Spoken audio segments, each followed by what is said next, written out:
ప్రకాశం జిల్లా మార్కాపురం మండలం పరిధిలోని నరసింహాపురం గ్రామంలో పశ్చిమ ప్రకాశంలో జలజీవన్ మిషన్ పథకం కింద 1.290 కోట్ల నిధులతో తాగునీటి సరఫరా పథకానికి రాష్ట్ర ఉప ముఖ్యమంత్రి పవన్ కళ్యాణ్ శంకుస్థాపన చేశారు. ఈ సందర్భంగా ఏర్పాటు చేసిన సభకు సంబంధించి మార్కాపురం ఉప కలెక్టర్ కార్యాలయం వారు మీడియా, డ్యూటీ, వీఐపీ, వీవీఐపీ పాస్లను కేటాయించారు. అందులో భాగంగా టీడీపీ తర్లపాడు మండల నాయకుడి కుమారుడైన రిత్విక్ రెడ్డికి వీఐపీ పాస్ను మార్కాపురం టీడీపీ శ్రేణులు అందజేశాయి. ఈ క్రమంలో ఉప ముఖ్యమంత్రి సభ జరుగుతుండగా ఒక్కసారిగా కేకలు, అరుపులు రావడంతో గందరగోళ పరిస్థితి ఏర్పడింది. ఒక్కసారిగా కూటమి అభిమానులు బ్యారికేడ్ల వద్దకు దూసుకురావడం, పోలీసులు వారిని చెదరగొట్టారు. ఈ క్రమంలో అక్కడే ఉన్న రిత్విక్ రెడ్డిపై స్పెషల్ పార్టీ పోలీసులు అకారణంగా దాడి చేశారంటూ రిత్విక్ రెడ్డి కన్నీటి పర్యంతమవుతున్నారు. ఈ అబ్బాయి వాళ్ళల్లో కలిసి మామూలుగా బ్యారికేడ్లు కింద పడిపోయాయని లోపలికి వెళ్ళాడు. ఈ అబ్బాయి దగ్గర పాస్ ఉందని.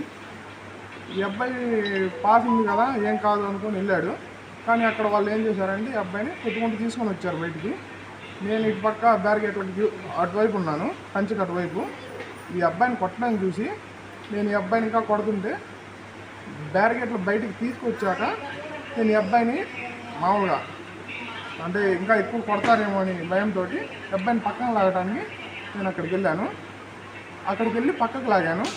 అక్కడ వాళ్ళు ఏమన్నారంటే నువ్వు తాగిన్నావు అని అన్నారు. ఈ అబ్బాయి నుండి నేను తాగలేదు కదా సార్, మీరు చెక్ చేసుకొని ఒకవేళ ఇన్కేస్ నా తప్పు ఉంటే నన్ను మీరు ఏదైనా చేయొచ్చు అంటే మేము అక్కడికి పోలీస్ స్టేషన్కి వెళ్దాము, నన్ను మీరు దీంట్లోకి ఇచ్చిన పోలీస్ స్టేషన్కి తీసుకొని వెళ్ళండి, నన్ను ఎందుకు కొడుతున్నారు అని అడిగాడు.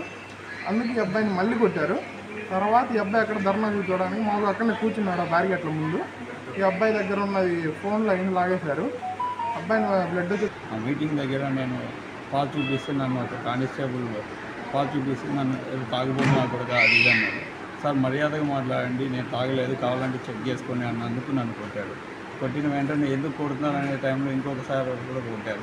సార్ ఎందుకు కొడుతున్నారు, మీరు నన్ను ఏం చేశానని నా పాలు చూపించినా కానీ డిఎస్పీ గారు వచ్చి ఎమ్మటే గొంతు పట్టుకోవడంతో ఇక్కడ స్క్రాచ్ పడి ఎమ్మటే షర్ట్ మొత్తం చినిగి బ్లడ్ వచ్చేసింది. అప్పుడు సిఐ గారు, భీమ్లా నాయక్ గారు, ఇంకొకరు వచ్చేసి చీమకుర్తి సిఐ సుబ్బారావు గారు, వాళ్ళతో పాటు కొంతమంది సిఆర్పిఎఫ్ వాళ్ళు అందరూ కలిసి నన్ను మెయిన్ ఎంట్రన్స్ దగ్గర నుంచి ఎగ్జిట్ వరకు ఒకేసారి గుద్దుకుంటా ఒకళ్ళేమో గుద్దుతున్నారు, ఒకళ్ళు సైడ్ ఇక్కడ ఆల్రెడీ ఫోన్ ఏమో ఫ్రాక్చర్ అయినట్టుంది, నాకు బాగా పెయిన్ వస్తుంది. పెయిన్లో నేను ఇప్పటికి నేను జాయిన్ అయ్యి కూడా అక్కడ నుంచి బయటకు తీసుకొచ్చి నన్ను స్టేజ్ బయట వదిలేశారు. తర్వాత నేను నా ఫోన్లో కెమెరాలో వీడియో తీస్తుంటే నా ఫోన్ కూడా లాక్కున్నారు. సార్ నన్ను ఎందుకు కొట్టారనేసి నేను అడిగితే నన్ను ఏం మాట్లాడుకుంటూ వెళ్ళిపోయారు. తర్వాత నా ఫ్రెండ్ ఫోన్లో కూడా తీశాను, ఆ ఫోన్ కూడా లాక్కుపోయారు.